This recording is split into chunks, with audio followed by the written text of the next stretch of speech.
계속 하나님께서 추수할 일꾼으로 우리가 준비되어지는 그런 전략들을 계속 붓고 계셨는데, 아, 올해 이번 주에 계속 영적인 것들, 영에 대한 또 비밀들, 영적 전이라든가 좀 은사적인 부분에서도 계속 이제 해야 되겠다는 마음을 왔어요. 계속 구원론의 회복, 또 하나님의 심판과 공의, 회개에 대한 부분들에 대해서 우리를 정말 깨끗게 하시고 하나님의 선한 일에 예비되는 깨끗한 그릇으로 준비되기 위해서 이 말씀을 보내셨는데, 하나님께서 오늘 그 설교를 영적인 어떤 전의에 대해서 설교를 하게 하실 줄 알았는데 그렇게 안 하시고 다시 한번 금요 설교와 이어서 여러분들에게 나눠야 될 것 같습니다. 먼저 우리 본문 잠깐 보겠습니다. 디모데후서 4장 7절 한번, 수요일날 아마 영적인 전의에 대해서 설교를 하게 될 것 같습니다. 오늘은 제목은요, 신앙은 유지하는 것이 능력이다라고 합니다. 신앙은 유지하는 것이 능력이다. 지속적으로, 계속적으로 하나님의 은혜가 공급되어져서, 자, 우리 4장 7절에 이 본문, 우리 사도 바울이 인생 말년에 이제 죽을 때가 되는 것들을 알았죠. 처형장에서 정말로 이제 마지막 때가 왔고 자신의 일생을 돌아보면서 하나님 앞에 이렇게 기도하며 또 신앙 고백하며 올려드린 장면인데요. 물론 서신서를 쓴 거지만 본인의 신앙 고백이죠. 설교라는 것은 본인의 신앙 고백이 되어야 된다는 생각이 들어요. 저도 예전에 목회하기 전에 저도 이제 많은 또 예언 사역도 다녀보면서 예언을 받으면서 목사님은 목사님의 삶을 예언하게 되고 삶을 고백하게 되는 게 설교가 될 거라고 했던 게 있었어요. 그때는 잘 몰랐는데 설교를 해보면서 가장 제 자신도 은혜가 능력이 되는 것은 제가 하나님을 깨닫지 못하면 전할 수 없는 게 설교라는 것도 한번 깨달아 봤습니다. 지식으로 전하는 것은 영적인 감흥이 없고 내가 주님을 모른 채 그냥 이렇게 뭐랄까 내가 주님을 만나고 경험하지 않고 깨닫지 않은 채 하나님을 전하는 데 있어서는 제 자신부터 변화도 없고 어떤 뭐랄까요 전할 때 기름 부음이나 능력이 없다는 걸 많이 느낍니다. 그래서 제가 깨달은 만큼 또 주님이 물론 계시한 만큼 제가 깨닫는 거지만 또 그 깨달음이 더 하나님 앞에 깨달았기 때문에 열매가 되길 저도 원하고 달려가는 부분이 있습니다. 그 목표를 향해서 여러분들도 또 그런 부분 안에서 그 나눔이 은혜가 된다면 여러분들 하나님이 원하는 마음으로 들어와서 아름답게 그 깨달음에 합당한 열매를 맺길 축복합니다. 여기서 사도 바울이 7절에 보면은 이렇게 신앙 고백을 합니다. 설교이지만 자신의 신앙 고백. 뭐라 고백하냐? 7절 한번 읽어볼게요. 시작. 7절 8절이면 시작. 나는 선한 싸움을 싸우고 나의 달려갈 길을 마치고 믿음을 지켰으니 이제 후로는 나를 위하여 의의 면류관이 예비되었으므로 주 곧 의로우신 재판장이 그날에 내게 주실 것이며 내게만 아니라 주의 나타나심을 사모하는 모든 자에게 도니라. 7절에 봤더니 나의 선한 싸움을 싸웠다고 말합니다. 신앙은 영적인 전쟁임을 믿으시길 축복합니다. 신앙은 영적인 전쟁이라는 걸 우리는 망각하고 살 때가 많습니다. 이렇게 설교를 듣는 도중도 지금 영적 전쟁입니다. 우리가 하나님도 알지만 이 마귀의 간교와 또 마귀의 어떤 괴계 이런 술책들을 여러분들이 안다면 영적인 존재로서 여러분 정말로 우는 사자와 같이 지금 한 명이라도 택한 자를 미워가고 하나님과 분리시켜서 자기의 포로로 만들려고 혈안이 되어 있다는 것을 안다면 우리가 정말로 적극적으로 내 자신을 방어하고 또 적극적으로 성령의 검을 들고 공격하는 그런 전투하는 마음으로 전쟁하는 마음으로 살 겁니다. 사도 바울은 죽을 때 죽음까지 임박한 상황조차도 지금 이미 싸움이 끝난 게 아니었어요. 오늘날 한국교회는 예수님을 영접하고 진짜 전의를 상실해 버리잖아요. 동기부여가 안 돼요. 왜 한 번 은혜는 영원한 은혜다. 한 번 구원은 영원한 구원이다. 한 번 회개는 영원한 회개다. 이런 구원파적인 교리가 한국 교회를 지배하고 있는 건 사실입니다. 기만한다는 거죠. 그래서 전의가 상실된다는 거. 영적 전쟁의 부르심을 이해하지 못하는 거죠. 왜 깨어 있어야 되냐? 왠 줄 아세요? 버림받을 수 있으니까. 구원받는 수가 적으니까. 제가 계속 이러한 논조로 설교를 계속 해왔습니다. 성경적인 증거도 다 내드리고.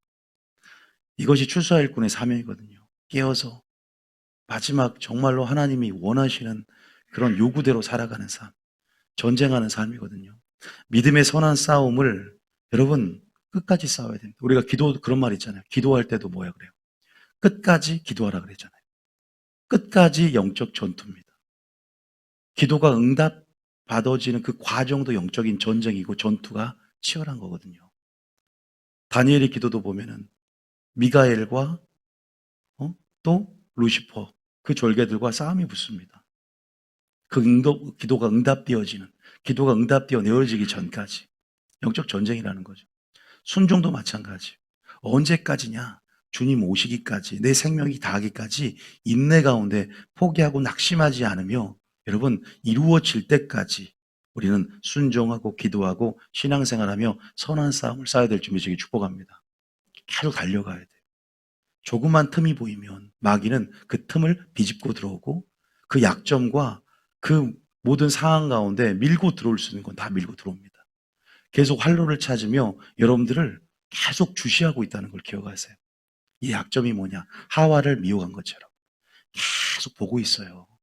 하나님만 여러분을 불꽃 같은 눈동자로 지켜보는 것이 아니라 마귀도 보고 있다는 것을 이렇게 내가 신앙생활 하면서 정말로 최고의 믿음으로 선 것 같지만 다음날 보면 침체할 때는 공든탑이 무너지는 것처럼 와르르르 무너져 버리는 거. 회복이 굉장히 어렵다는 거예요.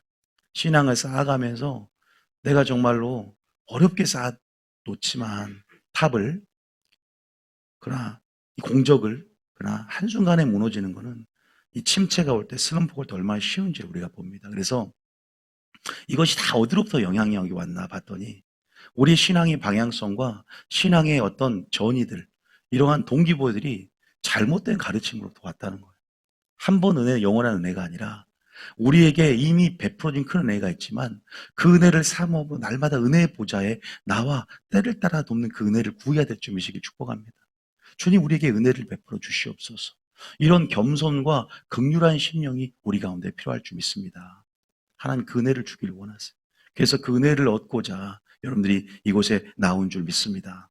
오늘 여러분들이 이 사도 바울의 고백을 보면 이렇게 세계 선교를 하며 3분의 2 이상의 성경을 쓰고 정말 그 어떠한 사도보다 많이 수고했고 정말로 영광스럽게 하나님의 영광을 정말로 생명을 다해 전했던 걸 볼 수 있어요. 그러나 사도 바울의 마음에는 어떤 마음이 있었어요?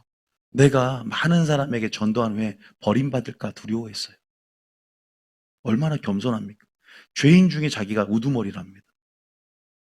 인생 말년에도 그래요. 디모데후서에 그게 나옵니다. 디모데 전서는 거의 인생 말년에 쓴 것도. 신앙의 말년에. 우리가 알지만 고전 9장 27절 놔두고요. 고전 9장 27절에 이 고백이 있어요. 그래서 항상 사역자 전에 두렵고 떨림으로 예배자가 되려고 애쓰는 마음이 있었죠. 그래서 내가 내 몸을 쳐서 복종하게 하면 항상 하나님 말씀으로 나의 삶을 기준으로 점검해 보는 거죠. 어디 행위가 떨어졌는지. 내 지식과 경험이 나의 삶의 기준이 아니고 내가 살아온 그래서 그 지식과 경험으로 얻은 어떤 연륜 또 사람의 지혜가 나의 삶을 지배하는 기준이 아니라 하나님 말씀으로 내 삶을 다스리고 그 말씀으로 나의 겉사람과 나의 소욕과 욕심들을 복종시키는 절제를 얘기하는 거예요. 그래서 내가 내 몸을 쳐서 복종하게 하면 내가 남에게 이렇게 전파를 많이 했어요. 선한 싸움이 더 중요해요. 전도보다 물론 전도도 선한 싸움이지만 사역보다 관계형 인간으로 내가 하나님 앞에 온전히 나를 드리고자 하는가? 온전히 내가 깨끗한 그릇이 됐는가? 그 회개설교가 그렇게 중요하다는 거예요. 전판에 자신이 도리어 버림을 당할까 두려워함이로다. 왜? 봤더니 나가 떨어진 자들이 있더라 이 말이에요. 과거 이스라엘 백성들이 하나님을 잘 믿고도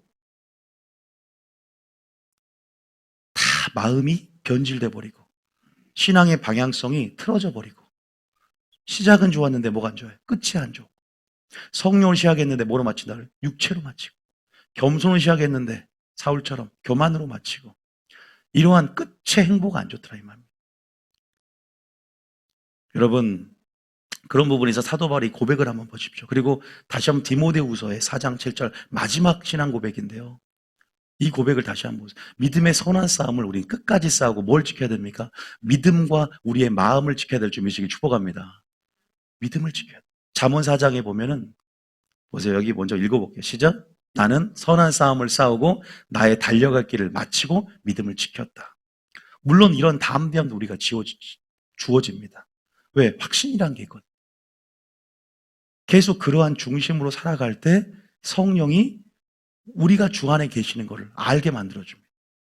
성령이 주님이 우리 안에 계셔서 난 천국에 들어갈 수 있다는 확신을 뭐가 주냐? 성령이 줍니다. 그것이 내 양심이 거리끼지 않고 담대함이 나를 지배하는 거예요. 지금 이런 상태입니다.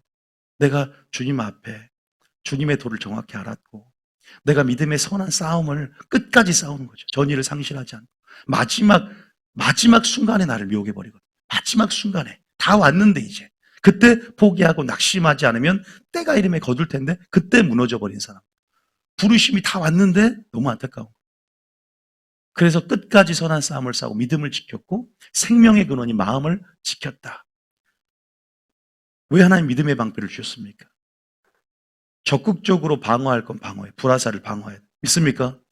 여러분들이 전신갑주를 입고 믿음의 방패를 세우면서 성령의 검은 공격형 무기란 말이에요. 영적인 전쟁 가운데 마음을 지키고 믿음을 지키고 부르심과 택하심을 굳게 하며 여러분 시작도 중요하다고 제가 금요일에 말씀했지만 여러분 인생의 종말, 인생의 끝 정말로 그리고 마지막 순간까지 최후의 순간까지 죽도록 충성하시기 축복합니다. 끝까지 견디는 자는 구원을 얻으리라. 끝까지 견디시기 축복합니다. 그러면 한 번 은혜는 영원한 은혜가 아니지 않습니까? 우리 안에 뭐가 있어요? 갈망이 있어야 돼요. 갈망. 끊임없는 갈망. 끊임없는 뭐랄까요? 그러니까 사슴이 시냇물을 찾게 갈급함처럼 내 영혼이 주를 찾게 갈급했다. 이게 다윗이거든요. 고라거든요. 고라 자손 마스기렛이 내 영혼이 주를 찾기에 갈급했다. 여러분 이러한 심령, 이건 회개하는 심령이고 이건 애통하는 심령이고 이거는 상하고 통회하는 심령이며 이것은 말씀을 하여 떠는 심령인 줄 믿으시길 축복합니다. 회개하는 사람은 날마다 말씀 앞에 나올 수밖에 없습니다. 주님의 은혜가 아니면 살 수 없는 절대적으로 주님만 의지하기 때문에 전심으로 주를 바라본 자에게 능력을 베푸는 날마다 주님을 최고의 가치로 목적으로 알며 시선을 고정할 수밖에 없어요. 주님을 맞받고 주님은 아니면 안 된다라는 잃어버린 그 탕자의 회개, 잃어버린 탕자의 고백, 내가 믿고 의지하는 것을 흔듦을 통해서 나는 주님이 없이는 안 되는구나 아버지께 돌아왔던 그 심령이 한 번 경험되는 게 아니거든요. 지속적으로 경험돼요. 그러니까 우리는 나 한 번 엄청난 열매를 맺어본 적이 있어. 과거에 회상을 합니다. 그러나 지금 그 열매가 항상 있고 유지되라고 우리가 분명히 포도나무 비에서 배웠어요.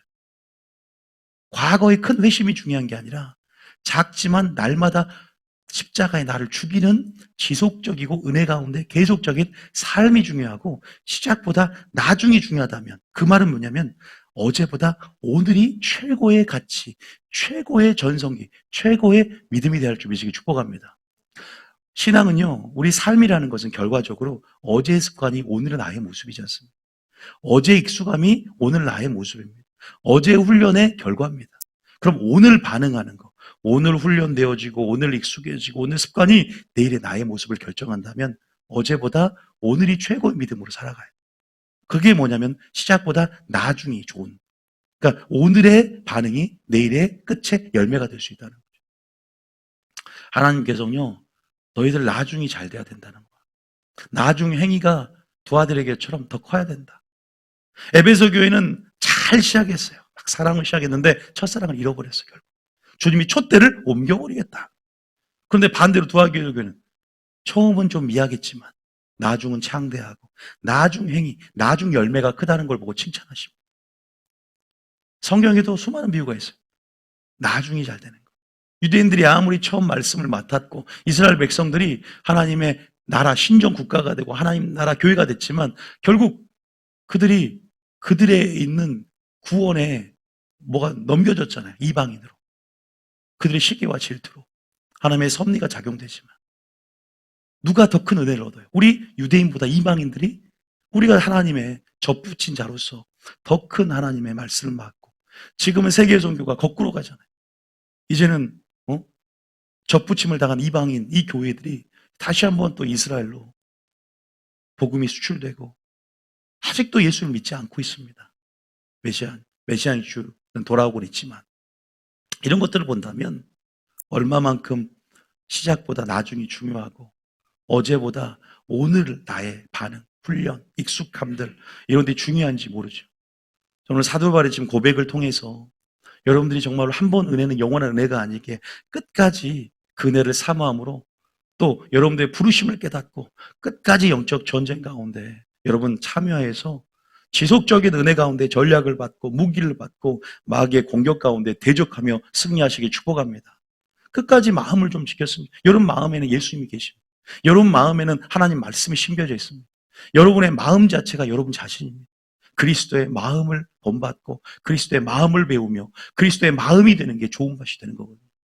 한순간에 마음을 안 지키면 가시떨기밭 돼버리고 한순간에 마음밭 안 지키면 자갈밭 돼버리고 마음밭이 변하면 세상 마음밭이 되어서 그 마음으로 인해서 생명인 그 근원이 그 마음으로 인해서 우리 존재가 더러워질 수 있고 깨끗해질 수 있다는 거예요.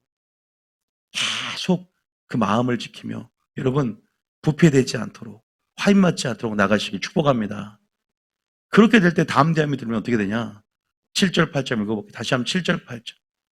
자, 다시 한번 읽어보시죠. 여러분의 고백이 될 수도 읽어보십시오. 시작. 나는 선한 싸움을 싸우고 나의 달려갈 길을 마치고 믿음을 지켰으니 이제 후로는 나를 위하여 의의 면류관이 예비되었으므로 주 곧 의로우신 재판장이 그날에 내게 주실 것이며 내게만 아니라 주의 나타나심을 사모하는 모든 자에게 도니라. 사도 바울만 면류관을 받은 게 아니죠. 주의 나타나심을 사모하는 모든 자에게 의의 면류관이 있습니다. 다 주는 거예요. 사도 바울만 받는 게 아닙니다. 우리 착각했었어요, 이때까지. 근데 문맥을 보니까 내게만이 아니라 주의 재림을 마라나타 신앙으로 사모하는 자 모든 자에게 의의 면류관이 있다는 사실 믿으시기 축복합니다.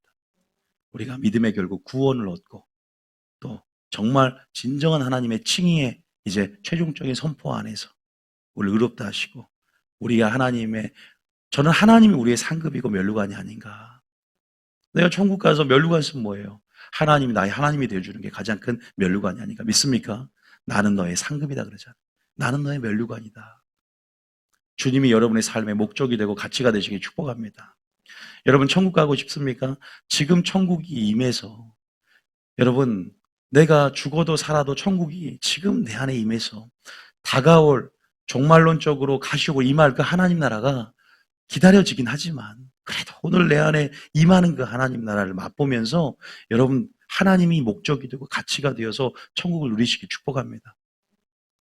그래서 7절과 8절 이 고백을 한번 우리가 잘 묵상해 보면서 사도 바울도 두렵고 떨림으로 구원을 이루어갔다.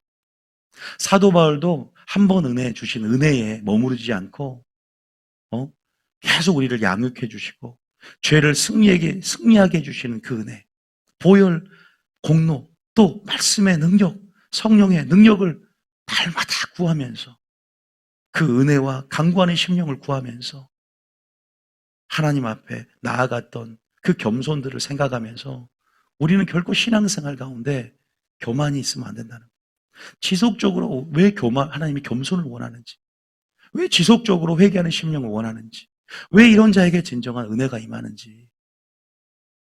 여러분, 무엇이 신앙의 본질이고 하나님이 원하는 어떠한 사람이 되어야 마땅한지를 성경은 분명히 말씀하고 있거든요.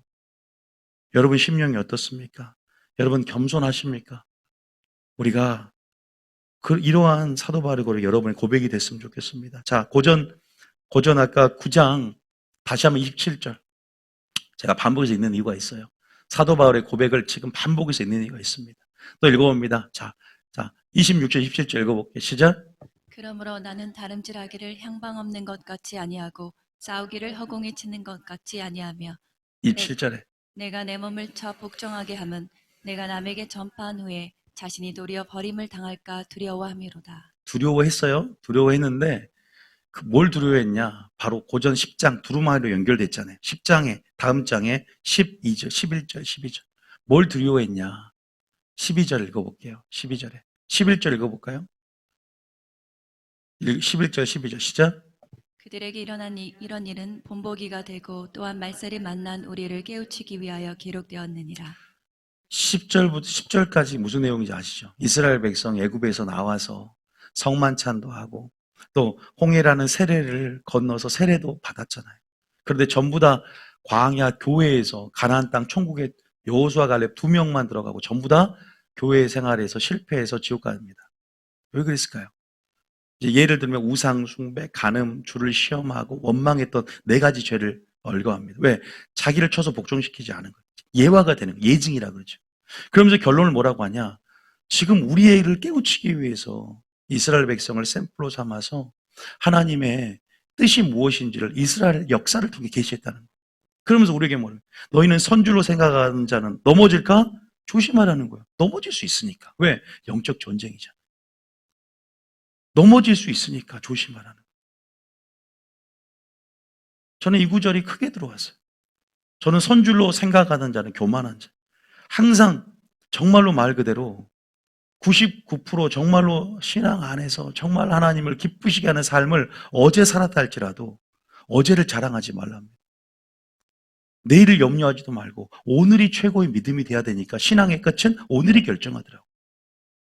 인생의 황혼기가 전성기가 돼야 합니다.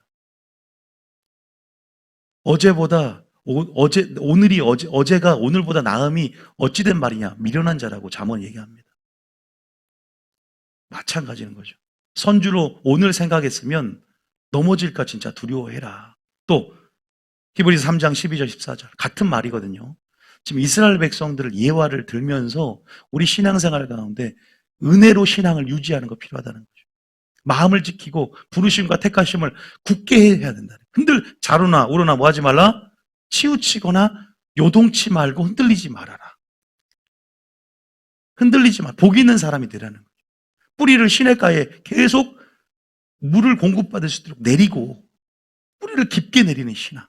사랑으로 뿌리를 내리고 주님 임재 안에서 주님 곁으로 계속 뿌리를 내리고 더 깊숙이 들어오라는 거죠. 사흘길 깊숙이 광야로 들어오라는 거죠. 하나님께서 요구하는 것은 지금 이런 신앙에 경계들이 무너졌다는 안전지대를 기록된 말씀을 넘어서 언약 밖을 넘어서도 살 수 있다는 불법이 너희들을 지배해도 살 수 있다는 잘못된 구원론 한 번 은혜, 한 번 은혜는 영원한 은혜다라고 그냥 근데 성경에 보면은 하나님 은혜를 뭘로 만들지 마라? 새벽거리로 만들지 말라고. 은혜를 저버리고 은혜를 헛되이 받지 말라고. 그런데 우리는 어떻게 배웠어요? 하나님 은혜가 우리 성도들을 견인하고 하나님의 은혜는 불강력적이라서 성도들이 어떻게 살아도 우리를 믿기만 하면 총 들어가게 한다. 잘못되게 배웠지 않습니까? 우리의 반응, 우리의 자유의지, 우리의 선택, 우리는 언제든지 주님을 거절하고 우리는 언제든지 죄의 종로를 하면서 죄의 사욕에 우리의 몸을 주며 그렇게 정말 말 그대로 우리 스스로가 더럽히면서 나갈 수 있거든요. 그래서 하나님을 부인한 자도 있지 않습니까? 그런 사람들이 4명이 있어요. 4명. 그 4명만 얘기하고 마치겠습니다. 끝이 중요하다는 걸 주님이 계속 우리에게 강조한다. 너는 지금 은혜를 구하고 있냐? 너는 지금 겸손하냐? 너는 지금 갈망이 있냐? 너는 지금 회개하는 심령이 있냐? 이걸로 계속 점검해가는 거죠. 계속 내 심령과 마음을 점검해가. 이런 신앙 고백처럼 버림받을까 두려워하며 주님 내가 믿음의 선한 싸움을 싸웠습니다. 양심의 거리낌 없이 계속 의식을 하는 거죠. 나의 부르심과 나의 정체성 의식하면서 나는 군인이다. 나는 지금 이러한 상황 속에서 그래도 주님 내가 죄를 안 지을 수 없지 않습니까? 연약하니까 죄를 짓지만 그래도 주님 회개하려고 했습니다.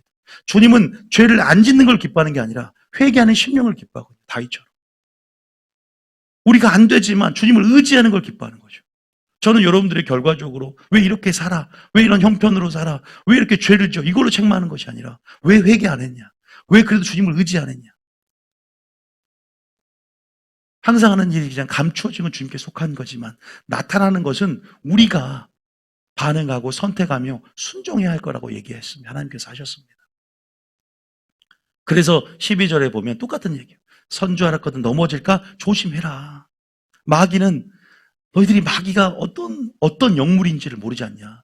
마귀가 얼마나 하와를 미혹했고 예수님까지도 시험해서 넘어뜨리려고 했는데 예수님이 뭘로 이겼습니까? 이길 수 있다는 걸 예수님이 보여주셨어요. 인류를 대표해서. 우리는 결단코 마지막 때 지킬 건 지켜야 됩니다. 우리가 믿음의 방패로 방어할 건 방어해야 됩니다. 여러분의 마음을 지키시기 축복합니다. 여러분 하나님께서 여러분들을 열매 맺게 하시고 여러분들을 성령 안에서 은혜 가운데 양육하시고 기르면서 은혜가 주신 모든 것들이 떨어지지 않도록 넘어지지 않도록 항상 우리에게는 강력한 은총의 수단이 은혜입니다. 은혜. 주님께 기도하면 주님을 사모하면 위로부터 주신다는 사실을 믿으시기 축복합니다. 위로부터 능력을 주시고 위로부터 지혜를 주시고 위로부터 말씀을 주시고 빛들의 아버지께로부터 그 위로부터 그것도 임하고 있습니다. 찾으라 구하라 문을 두드리라 하셨습니다. 왜 구하지 않냐? 왜 기도하지 않냐? 기도하지 않았기 때문에 교만했기 때문에 배우려고 하지 않았기 때문에 마리아처럼 나와라 좋은 편을 택하였으니 빼앗기지 아니하리라 나오라는 겁니다. 나는 너의 하나님이다. 내가 참으로 너를 도와줄 것이고 네가 불순종해도 나는 너를 보이지 않는 은혜 가운데 돕고 있지만 그래도 네가 구해야 된다. 나는 너의 기도로 일하고 나는 너를 통해 일하기 때문에 너가 순종해야 나는 공의의 하나님이지 않냐. 가만히 있으면 안 된다. 믿음으로 액션을 취하고 믿음을 행사하고 믿음을 발휘하고 믿음을 선포하고 그 믿음을 사용해야 된다. 행함 없는 믿음이 진짜 믿음이고 행함으로 그 믿음을 나타내야 된다. 주님이 우리에게 이렇게 요구하시죠. 사도 바울도 그러한 마음으로 끝까지 싸우며 달려간 줄 믿으시기 축복합니다. 오늘 편하게 들으시면 돼요. 12절 읽어볼까요? 시작. 형제들아 너희는 삼가 혹 너희 중에 누가 믿지 않는 악한 마음을 품고 살아계신 하나님께서 떨어질까 조심할 것이요. 세상 사람들이 아니라 형제들아 우리가 악한 마음이 품어질 수 있다는 거죠. 예수를 믿어도 온전히 믿어야 되고 깊이 들어가야 합니다.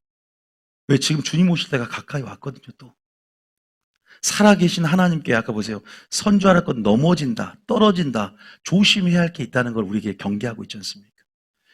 조심한데 우리가 조심한다고 됩니까? 여러분 베드로가 주님 내가 주를 부인하지 않겠습니다. 성만찬하면서 얘기했어요. 충분하게. 나는 절대 주님을 안 부인할 것 같고 난 주님 열심히 믿는데 근데 막상 환란이 오니까 주를 3번 부인합니다. 주님이 뭐라고 이유가 뭐라 했어요? 너희가 시험에 들지 않게 깨어 기도하지 않느냐. 왜? 기도하지 않았기 때문에. 끝까지 성령과 은혜를 의지하면서 지속적으로 계속적으로 공급되어지는 은혜가 우리 가운데 있어야 되거든요. 그런데 그 은혜가 처음 믿었어. 나는 예수를 믿었기 때문에 막연히 주어지는 게 아니라 은혜가 임할 수 있도록 겸손함으로 주를 찾는 심령이 되고 우리가 은총의 수단인 순종과 기도를 통해서 주님을 더 가까이 하며 우리의 뿌리를 시냇가로 계속 뻗쳐 나가는 우리가 주님께 더 돌아오는 그러한 삶이 필요한 줄 믿으시기 축복합니다. 내가 내 집을 짓고 나무를 심는데 시냇가에 심으라 그랬잖아요. 시냇가에 심은 나무가 복이 있다. 근원으로부터 계속 공급이 되는 거죠. 가지가 포도나무에 붙어 있으면 포도나무부터 계속 공급이 되어지는 거예요. 근데 우리가 포도나무에 붙어 있으려고 합니까? 말씀에 붙어 있으려고 합니까? 세상이 좋으면 세상으로 나가며 내 지혜가 나의 뜻이 그러지 않습니까? 그래서 그런 데서 오는 결핍으로 인해서 그래도 보이지 않는 은혜가 우리를 이끌고 있지만 하나님은 우리에게 계속 이런 말을 하잖아요. 내가 온전하니 네가 온전하기를 원한다. 내가 거룩하니 네 삶이 거룩하기를 원한다. 저는 계속 그 음성을 주시더라고요. 제가 지금 나의 나된 것이 하나님의 은혜구나. 그런데 저는 하나님의 공의 심판을 너무 무섭게 하나님이 나에게 다가오게 하셨어요. 정신을 차린 거죠. 그래서 제가 이 말들이 제가 경험해보고 내가 이런 상황일 뻔했기 때문에 그래도 그 은혜가 저는 주님의 은혜를 믿었어요. 저희 부모님이 목사님이었기 때문에 그 은혜를 믿었어요. 저희 어머니가 저를 위해서 기도를 정말 어릴 때부터 얼마나 수고하며 기도를 심었다는 걸 알았기 때문에 막연히 그 은혜를 믿었어요. 나는 십자가의 주님을 영접하고 눈물 흘린 적이 있었어요. 그리고 헌금도 했어요. 그렇기 때문에 그 은혜를 믿었어요. 그런데 그 은혜만 갖고 되는 게 아니었다는 걸 내가 깨달았어. 왜? 내가 죄의 종노릇하며 살았거든요. 그걸 회개하지 않았거든요. 날마다 회개해야 돼. 사도 바울처럼 날마다 죽노라. 7교회 보고 깜짝 놀랐어요. 에베소 교회는 완전한 교회잖아요. 악한 자를 용납하지 않고 자칭 사도라되 거짓된 걸 드러냈잖아요. 그리고 에베소 교회처럼 여러분 그런 정통 교회가 있습니까? 그런데 사랑을 잃어버렸다고, 첫사랑을 버렸다고 하나님이 촛대를 옮겨버리겠대요. 임재에서 떠나버리겠다. 그럼 버림받는 거 아닙니까? 너희가 회개하지 않으면, 열심을 해라, 회개하라. 그렇지 않으면 지는 자가 되어서 천국을 유혹으로 받지 못할 것이다. 깜짝 놀란 거예요. 야, 이거 구원의 기준이 뭔가. 한국교회는 한 번 은혜는 영원한 은혜고 믿기만 하면 천국 간다고 했는데, 제가 그 말씀이 열어지고 충격을 받은 거죠. 나 지옥행이구나. 다시 한번 깨닫고 말씀을 연구하고 은혜들이 들어오기 시작했습니다. 사도 바울이 고백했던 것이 들리기 시작했고 성경에 보이기 시작했죠. 그래서 저는 모토가 구원론의 회복이에요. 개혁의 열쇠다. 여기도 나오지 않습니까? 이스라엘 백성 여호와를 들면서 천국을 예표하는 가나안 땅에 2명만 들어가요.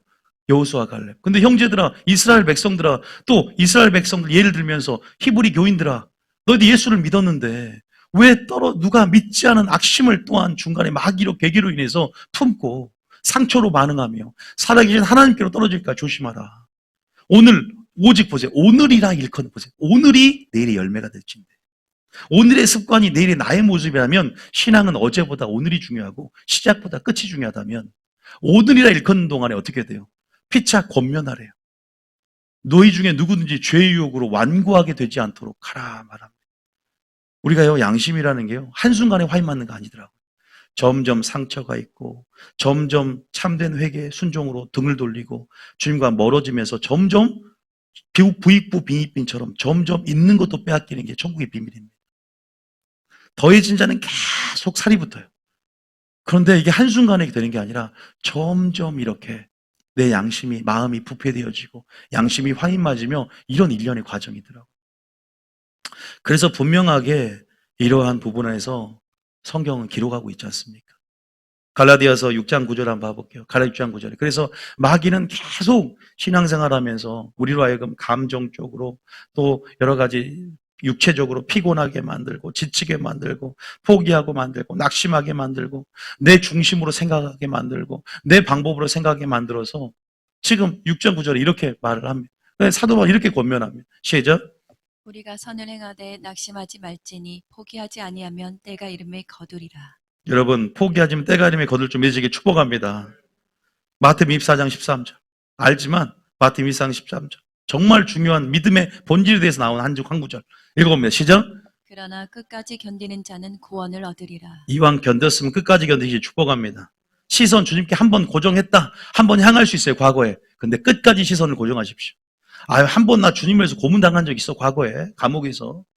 여러분, 끝까지 고문을 견디시길 축복합니다. 한 번은 아니에요. 한 번은 아닙니다. 끝까지 견디는 자. 주의 강림하시기까지 길이 오래 참음이 구원이 될 줄 알아. 주님이 오래 참으셨다. 우리도 오래 참아야 된다는 거죠. 결국 사람들이 다 와서 포기하고 낙심한다. 그러나 하나님의 때를 알고 하나님을 아는 자는 결국 거두게 된다는 거예요. 승리하십시오. 모든 것에 열매를 맺는 것도 인내가 필요하고 오래 참음이 필요하고 끈질김이 필요하고 구원받는 것도 끝까지 오래 참음이 필요하고 인내가 필요합니다. 성도들의 인내가 필요합니다. 여러분, 오래 참으십시오. 하나님이 분명히 회개함으로 오래 참고 겸손함으로 오래 참으십시오. 하나님이 하실 줄 믿으시길 축복합니다. 능력이 될 것입니다. 유지하는 게 능력이 되고 오래 참는 게 능력이 여러분들에게 될 줄 믿으시길 축복합니다. 또 한 구절 더 볼게요. 믿음이지만 죽도록, 여기 같은 말이 뭐예요? 죽도록이라는 단어, 끝까지라는 단어를 꼭 기억하십시오. 선한 싸움을 싸우고 믿음을 지켰다. 죽는 날까지라는 걸 기억하십시오. 이것이 여러분 가운데 분명히 정해져진다는 생각을 합니다. 마지막 계시록 14장 12절. 계시록 14장 12절. 시작. 성도들의 인내가 여기 있나니 그들은 하나님의 계명과 예수에 대한 믿음을 지키는 자니라. 그래서 성도들의 인내는 마지막 때 환란 시대거든요. 계시록이니까 이제 적그리스도가 나타났고 환란 시대에 그때도 성도들의 인내를 하나님이 보시는데 야, 너 계명과 믿음을 지켰다. 너희의 부르심과 택하심을 굳게 해서 부르심의 목적과 택하심의 목적이 너희 삶을 지배하게 하라. 그러니까 우리가요, 이렇게 되려면 동기부여가 계속 돼야 되거든요. 그러니까 만 이렇게 살리면 어떻게 되냐? 생각해 보세요. 결론을 제가 이제 뭐 몇 명 예화를 들겠지만 결론을 내리자면 계속 지속적인 뭐가 공급돼야 되냐면요. 오늘요. 은혜가 공급돼야 됩니다. 생각하세요. 그래서 내 나무는 지금 시냇가에 심은 나무가 되는가? 그죠? 내가 사모하고 내 집이 지금 나무로 따지면 뿌리가 계속적으로 어디에요? 포도나무에 붙어 있는가? 시냇가에 심겨진 내가 집인가? 내 집이 내가 나무인가? 이것들을 한번 점검해 보세요. 지속적으로 공급되는 조건들이 있는데 가장 큰 게 뭔지 아세요? 지속적인 은혜가 공급되는 가장 큰 성경에서 가장 큰 방법이 있어요. 한 가지 알려드릴게요. 뭔지 아십니까? 성경은 딱 한마디요. 겸손하라. 겸손한 자에게 은혜를 베풀고 교만한 자를 내가 대적할 것이다. 가장 첫째도 겸손, 둘째도 겸손, 셋째도 겸손입니다. 꼭 기억하십시오. 겸손이 뭔지 아세요? 회개하는 심령이에요. 내가 가난한 심령이에요. 절대적으로 주님의 은혜가 아니면 살 수 없고 일어설 힘도 없다는 원언 의미가 있어요. 그 가난한 심령이 되도록 나의 심령을 점검하면서 겸손해야 돼. 하나님이 겸손한 자에게 천국의 비밀을 열어준다라고, 어린아이에게 겸손한 자에게 천국의 비밀을 나타내준다라고 말씀하셨단 말이에요. 그러니까 교만한 것은 뭐냐면 한 번 교만한 그런 교만이 아니에요. 교만하는 것은 내가 세상의 경험과 지식이 나의 삶의 기준이 되어서 하나님의 생각보다 높아져 있는 상태. 그래서 하나님 말씀에 의거해서 불순종하는 삶 자체가 교만이에요. 그러니까 우리가 하나님의 뜻대로 복종하는 삶을 살면서 하나님의 사랑을 나타낼 때 사랑하는 자에게 자신을 계시하고 사랑하는 자에게, 겸손한 자에게 은혜를 준 줄 믿으시길 축복합니다. 꼭 기억하세요. 겸손을 최고의 가치로 알아야 된다. 그러니까 날마다 그런 사람 배움이 있어요. 만족하지 않고 배움의 갈망이 있습니다. 여러분들 이 마음을 하나님이 은혜로 주셔야 됩니다. 마지막 때는. 주님 나에게 겸손하고 갈망하는 마음을 주십시오. 하나님 내가 설교하고 주님을 뭐 성경을 제가 2,300도 했다고 뭐 여러분 이 정도면 됐다. 제 지식으로 하면 한계가 옵니다. 주님 오늘도 위로부터 말씀을 주십시오. 내가 주님의 은혜가 아니면 설 수 없습니다. 요 갈망이 올 때 위로부터 능력이 임한다는 거죠. 설교할 때. 할렐루야. 여러분 꼭 기억하십시오. 세 번째는 여러분들이 뭐가 있어야 되냐? 요거 딱 하나. 우리가 보통 하나님이 나에게 응답해 주고 하나님이 기도함을 응답해 주며 하나님의 선한 능력을 맛보고 또 하나님이 살아계심을 우리가 많이 체험하죠. 근데 내가 내 뜻대로 되어지지 않고 나의 형편이 처음보다 낫지 않을 때 하나님 원망할 수가 있어요. 그것은 하나님이 최고의 가치가 되고 하나님이 최고의 우선순위가 되고 하나님이 목적이 되지 않을 때 그래요. 우리는 그리 아니할지라도 감사해야 될 좀 있습니다. 그러려면 하나님이 목적이 되는 게 마지막 때는 굉장히 중요해요. 굉장한 은혜가 옵니다. 여러분 삶 가운데 고백해야 돼요. 하나님이 나의 목적이냐? 하나님이 나의 최고의 가치냐? 다시 말해서 그럼 어떻게 판단할 수 있냐? 내가 모든 걸 잃어버릴 때 하나님을 즐거워할 수 있냐? 하나님은 나를 통해 역사하실 것을 믿고 즐거워할 수 있느냐예요. 그분이 참된 가치가 되는 것. 하나님이 원하시는 것은 내가 너의 하나님 됨. 내가 너의 삶의 주인됨으로 네가 그것을 믿느냐는 거죠. 외양간에 소가 없을지라도 비록 포도나무, 무화과 나무에 열매가 그칠지라도 난 구원의 하나님으로 즐거워할지니라. 다니엘의 고백처럼 그리 아니하실지라도 감사한 섭리를 믿고 하나님의 능력을 믿고 하나님이 하나님의 때 가운데 거둘 걸 믿고 포기하고 낙심하지 않는 것. 하나님이 하실 걸 믿으면서 우리가 끝까지 신뢰하는 것. 인내하며 신뢰하는 것. 죽도록 말씀에 충성하는 것. 변절하지 않고 변개하지 않고 끝까지 주님의 시선을 고정하는 것. 요걸 진짜 믿음이라고 하는 것. 마지막 환난 때는. 끝까지가 안 되니까 하나님이 계속 2주나 연속으로 이 설교를 하게 하는 거예요. 그러려면 끝까지 내 힘으로 됩니까? 성령의 충만함을 받아야 됩니다. 네 번째, 성령의 충만함 가운데 성령을 인도하고 하나님 마음으로 인도하고 성령의 충만함으로 기도해야 됩니다. 할렐루야. 믿음이 떨어지지 않도록 기도해야 될 줄 믿습니다. 은혜를 구하는 행위는 겸손히 기도하는 행위입니다. 잘 한번 생각해요. 네 가지 기억을. 저는 확실히 못이 바뀌어 있어요. 겸손해야 된다. 하나님을 최고의 가치, 최고의 우선순위, 목적으로 삼는 사람이 되어야 된다. 그리 아니할지라도 감사의 고백이 있어야 된다. 날마다 회개하는 겸손한 심령이 되어야 된다. 그리고 날마다 기도한다는 것, 날마다 성령 충만으로 이것은 나를 의지하지 않고 기도를 통해 하나님을 의지하는 나의 의지적인 고백이, 겸손의 고백이 기도가 되거든요. 여러분, 기도하지 않고서 꼭 베드로의 부인을 기억하세요. 주여, 죽지, 절대 죽지, 저도 부인 안 한다니까요, 주님. 3번 부인했던 모습이 나의 모습이 아닌가.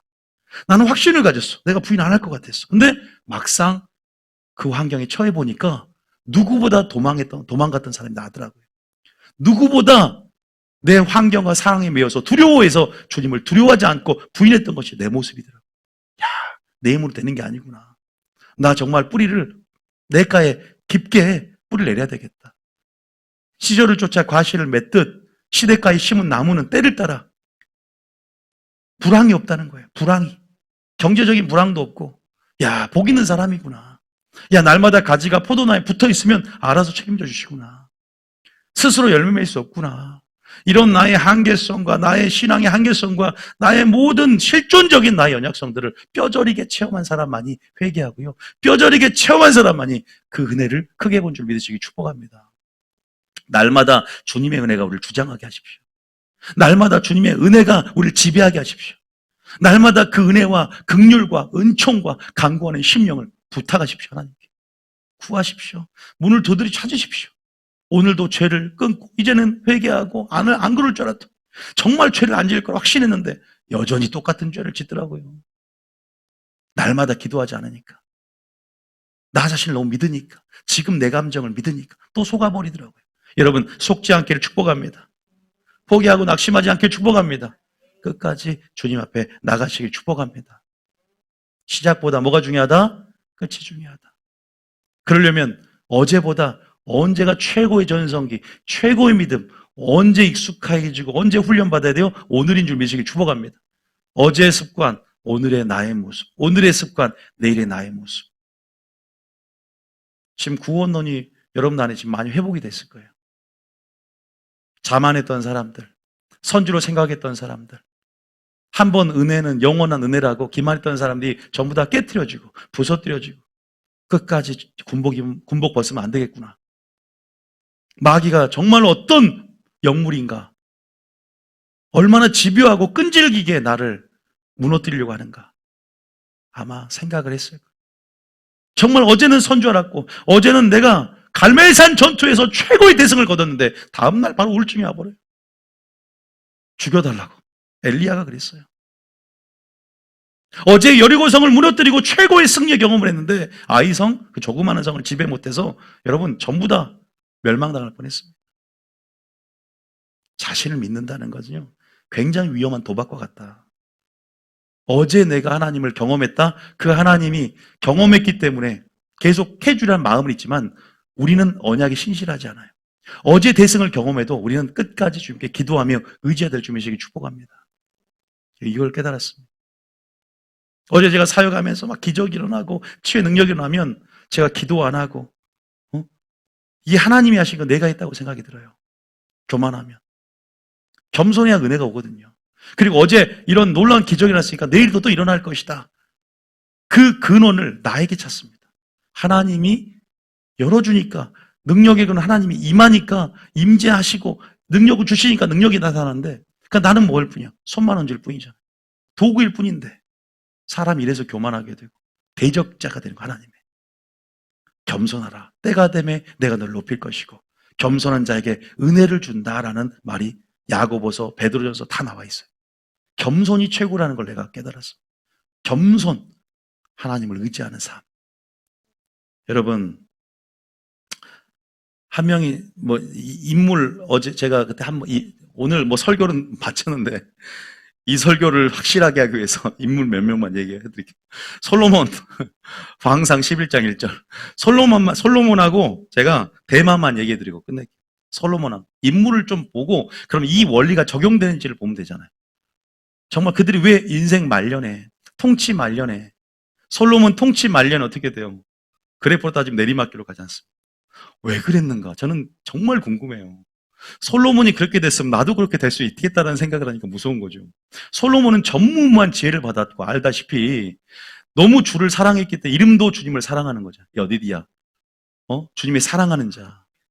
그러니까 너무 사랑하니까 1,000번째를 드리고 싶은 거예요. 일천번제가 지금은 일천일을 통해서 드리지만 그 당시에는 한 번에 드리는 거예요. 일천마리를 한 번에 번제로 드릴 정도로. 근데 얼마나 또 하나님을 사랑했냐면 보통 보면 꿈을 통해서 이제 지혜를 받았는데 꿈에서 주님이 무엇을 줄고 할 때 꿈은 자유지가 내려오는 상태잖아요. 평소에 그 가치가 꿈에서 반영돼서 입으로 나와요. 하나님 나라 의를 구하는 성령을 구했고 지혜를 구하고 듣는 마음을 구해요. 오직 하나님의 백성, 하나님의 나라를 걱정하는 거죠. 이랬던 솔로몬이. TV 보니까 우리 아이가 달라졌어요. 이게 최고예요. 달라진 게 좋아요. 처음은 안 좋아할 때, 처음은 안 좋아도, 처음은 기대 안 해도 우리가 사람을 볼 때 매력이 느껴지는 게 나중에 달라질 때 하나님도 그렇게 보나 봐요. 처음은 문제투성인데 나중에 달라질 때 우리가 더 크게 보이고 더 매력적으로 보이고 더 하나님이 기뻐하듯 주님도 그랬잖아요. 내가 의인 99을 하나 기뻐하는 것보다 어린 양 한 양이 길을 잃고 그러나 회개하고 돌아오면 의인 99으로 인하여 기뻐하는 것보다 더 기뻐한다고 말씀하잖아요. 하나님 그런 것 같아요. 달라지는 걸 기뻐하고 변화를 기뻐한 줄 믿으시기 축복합니다. 그러니까 회개를 기뻐한다는 거 아니겠습니까? 여기서 보면 솔로몬이 보세요. 읽어볼게요. 그러니까 우리 신앙의 유지되는 걸 좀 적극적인 의미에서 다름질하고 달려가는 걸 얘기하는데 현상 유지가 아니에요. 그냥 미지근해지고 내 삶에 만족하는 그 유지를 얘기하는 게 아니라 계속 열매를 맺고 많이 맺고 뭔가 죄를 구원받았으면 죄 종로되지 않고 계속 성화되어지고 뭔가 자라가는 적극적인 의미가 있습니다. 그런 부분에서 솔로몬이 어떻게 침륜되고 침체되는지 뭐 때문일까요? 여자 때문에 그랬어요. 나중에 알겠지만 세상 때문에 그래요. 돈 때문에 그래요. 우리가 세상에서도 명예, 그 다음에 돈, 세상, 또 여자 이렇게 우리가 말하잖아요. 속된 말로. 근데 이것이 교회도 적용이 될 수 있어요. 1절 읽어봅니다. 시작. 솔로몬 왕이 바로의 딸 외에 이방의 많은 여인을 사랑하였으니 곧 모압과 암몬과 에돔과 시돈과 헷 여인이라. 저희 교회는 나이 드신 분도 많습니다. 젊은 사람보다. 그런데 젊은 사람들도 청년들도 있어요.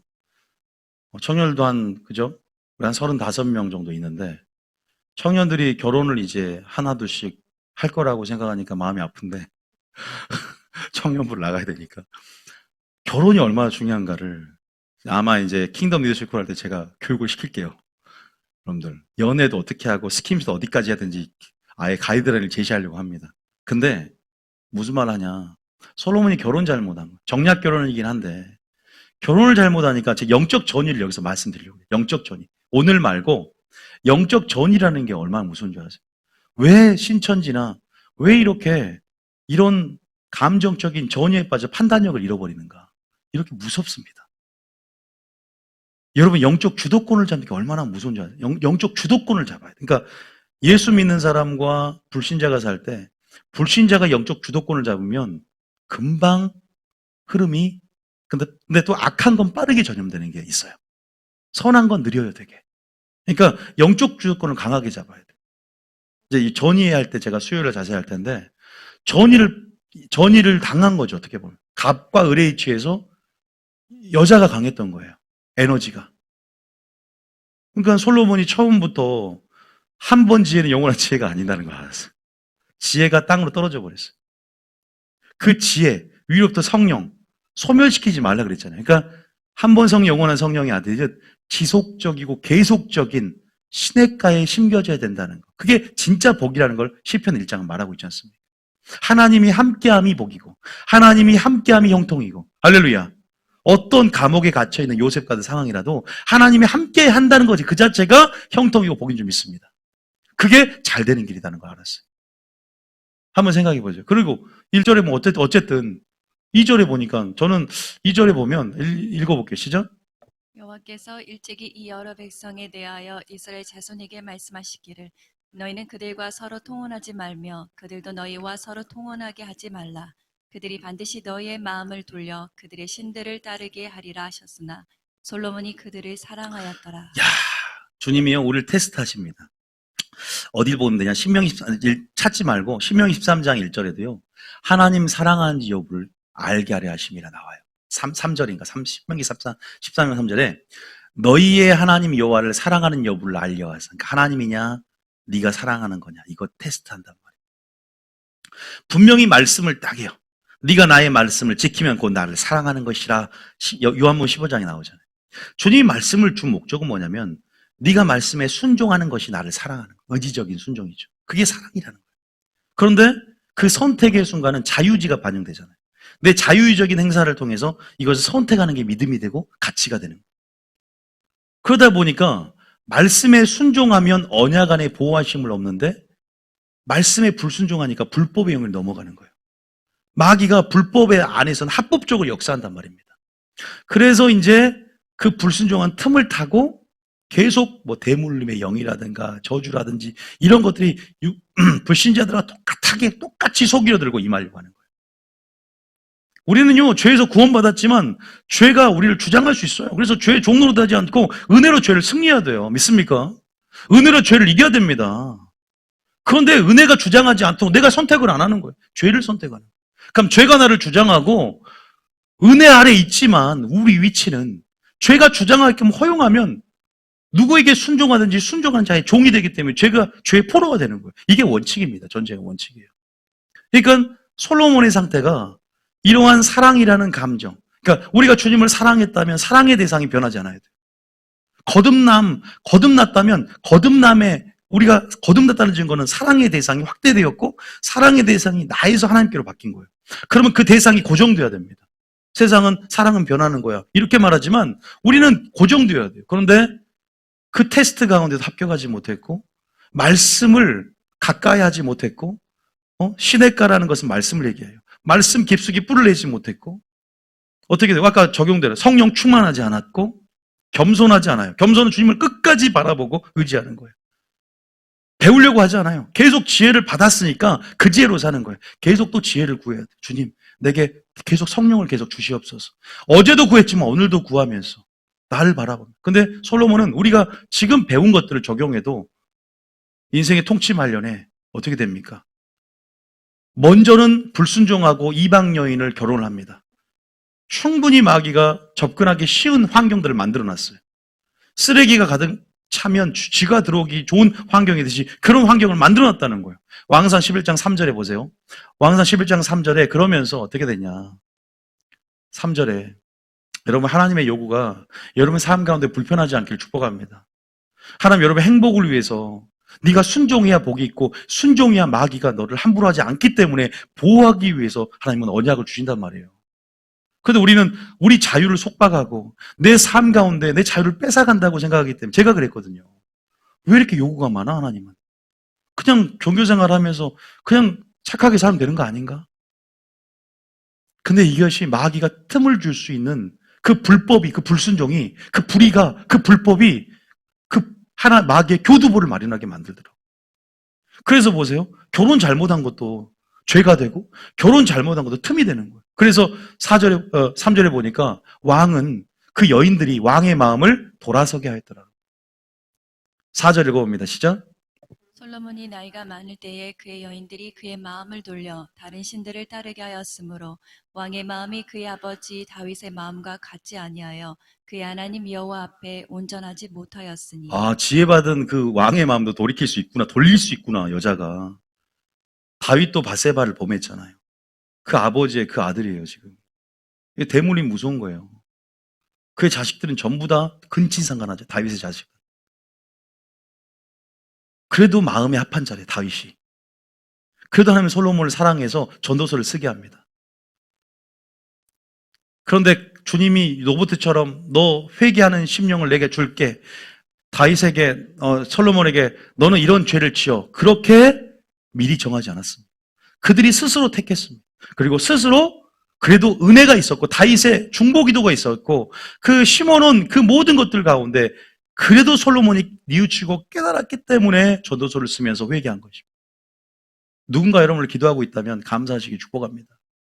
그 기도가 진노 중에 긍휼을 베푸는 거예요. 누군가 여러분을 위해서 기도하고 있다면 감사해야 돼요. 그리고 내가 스스로 깨우치는 것 주님의 은혜인 줄 믿습니다. 은혜로 우리를 회개케 하는 거죠. 주님 그 은혜를 달라고 기도를 해나가야 돼요. 저도 그럽니다. 하나님 마지막 때의 은혜를 주십시오. 인생 말년의 은혜를 주십시오. 통치 말년의 은혜를 주십시오. 아니요, 지금 now and here, 지금 오늘 여기에 은혜를 주십시오. 주님의 은총이 필요합니다. 평강과 은혜와 긍휼이 온 무리에 있을지어다. 왜 은혜를 구해야 되냐? 보세요. 이렇게 쭉 날아가면 나중에 어떻게 되냐면 하나님이 일찍이 2번이나 나타났대요. 너무 말 안 들으니까 2번이나 직접 나타나서 너 그러면 안 된다 해도 듣지 않았대요. 사람의 영적 전이가 돼버리니까 알지만 안 되는 거예요. 음란이라는 건 사슬이 굉장히 복잡해서 그래서 진리로 호색하는 자라는 진리의 도에 이르지 못하고 나중에 다 빼앗겨 버릴 수가 있어요. 그러니까 회개하고 나가야 돼요. 마지막 마귀의 작전은 음란입니다. 어쨌든 솔로몬이 결혼 또 이런 여색, 여자들 그래서 신앙의 방향성이 시작이 좋은 게 아니라 끝이 시작보다는 끝이 종말이 이렇게 돼버렸다는 거죠. 한번 제가 다른 사람도 있어요. 사울왕 같은 경우도 겸손으로 시작했고 겸손으로 하나님 앞에 반응했지만 결국 교만하여 말씀을 버림으로 뭐가 명예가 사울왕 명예욕이 결국 그를 버림받게 만듭니다. 버렸다라고 직접 말을 합니다. 마지막 한 사람하고 마칠게요. 데마 아시죠? 데마는요 여자가 아니라 세상과 돈을 사랑했습니다. 마귀는 계속 세상에 나오는 정욕과 이생의 정욕과 안목의 정욕과 세상의 정욕을 미혹합니다. 하와도 다시 본즉 그죠?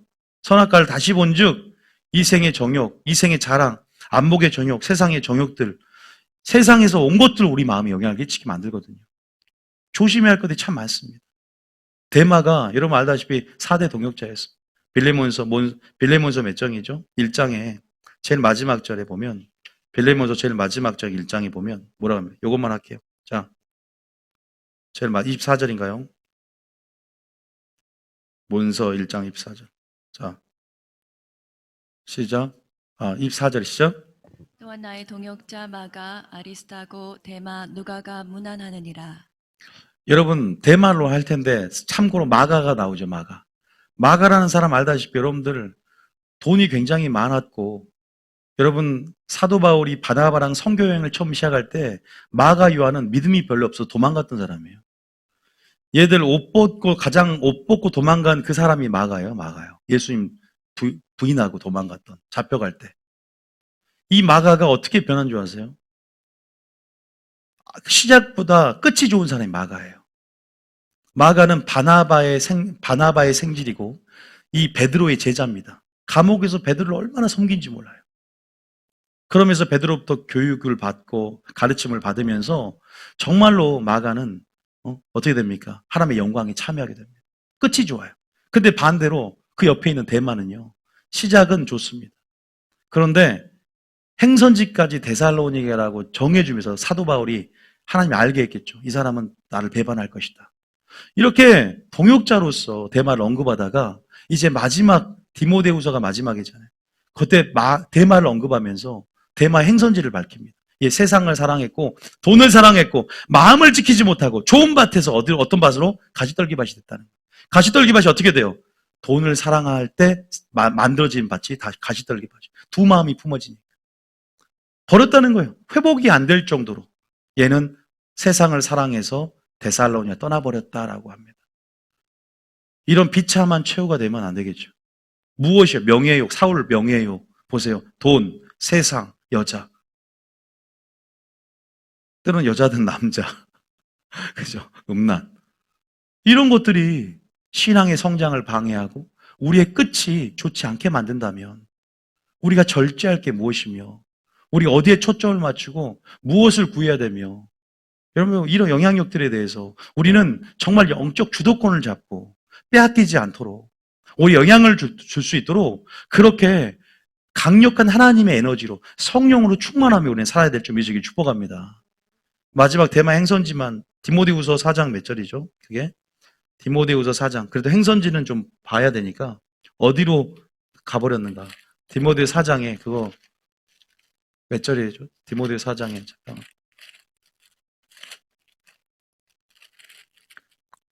디모데후서 4장에 여기 있네요. 10절에 보세요. 성경에 기록되어 있어요. 디모데후서 4장 10절에 동역자라고 돼 있다가 보세요. 데마는 이 세상을 사랑하여 나를 버리고 데살로니가로 갔다. 얼마나 불명예스럽습니까? 여러분, 성경의 경고, 성경 안에 요구가 있습니다. 정리하겠습니다. 선조 알았거든 넘어질까 염려하고 떨어질까 조심하라는 표현을 이스라엘 백성들 예화를 들어서 교회들에게 하는 것을 우리가 오늘 들었습니다. 버림받을까 두렵다. 물론 우리가 한 번 죄를 지었다고 버림받고 저같이 20대 때 그 정도의 죄를 짓고 하나님을 버렸다면 나는 심판당해 지옥 가야죠. 근데 그런 저를 용납하시고 기다려주셨지 않습니까? 그리고 목사가 되게 했어요. 지금 여러분이 죄가 아무리 많고 죄의 종로라고 산다고 할지라도 여러분 하나님이 높이시고 쓸 거라고 저는 믿어요. 왜?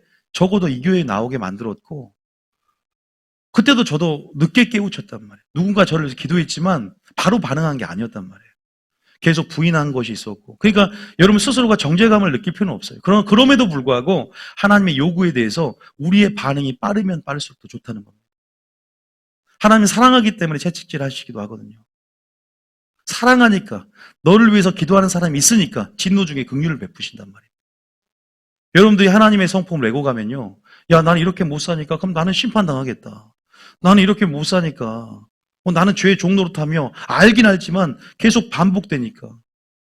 여러분, 제가 먼저 그렇게 저에게 일절 참으셨던 것을 저는 기억하고 있습니다. 그렇게 죄대로 심판했다면 나만 하는 사람이 있을까요? 하나님의 오래 참으심이 구원이 되고 하나님의 사랑이 얼마나 위대한지를 깨닫기를 축복합니다. 그럼에도 불구하고 여러분이 회개하기를 원한다는 거죠. 아시겠습니까? 이 차이를 아시겠습니까?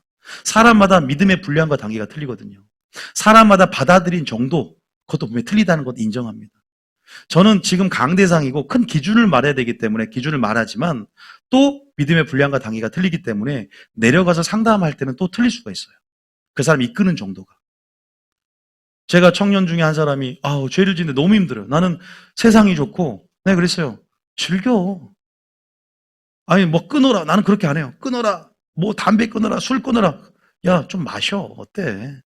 나 진심으로 얘기하는 거예요. 그래도 하나님 잃지 마. 놓지 마.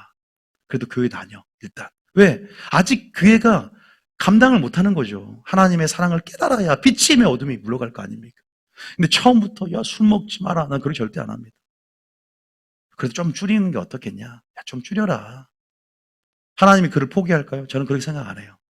그럼에도 불구하고 하나님 일단은 겸하여 섬기게 죄는 안 되지만 하나님은 여러분 상대적이에요.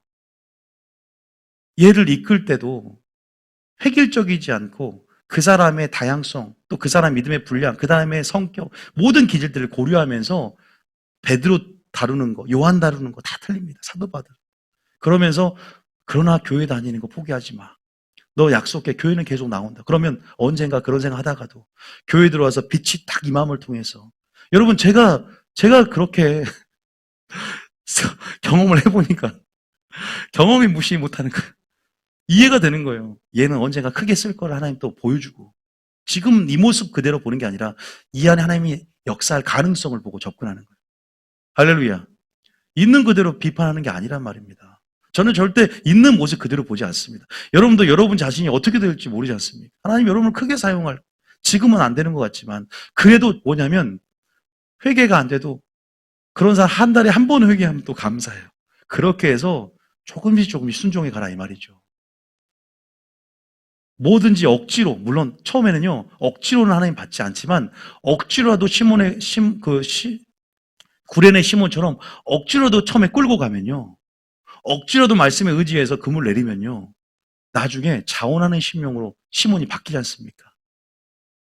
선순환이 일어나요. 여러분들이 그런 데서 자신을 크게 보지 말고 또 자신을 보면 침체가 오지만 하나님을 바라봄으로 또 능력을 주시고 새 힘을 주실 걸 기대하면서 적어도 한 걸음 한 걸음 스텝 바이 스텝 데이 바이 데이 날마다 그렇게 좀 기도하려고 하고 순종하려고 하고 겸손하려고 하는 그 중심 안에서 주님께 은혜를 구하며 나가시기 축복합니다.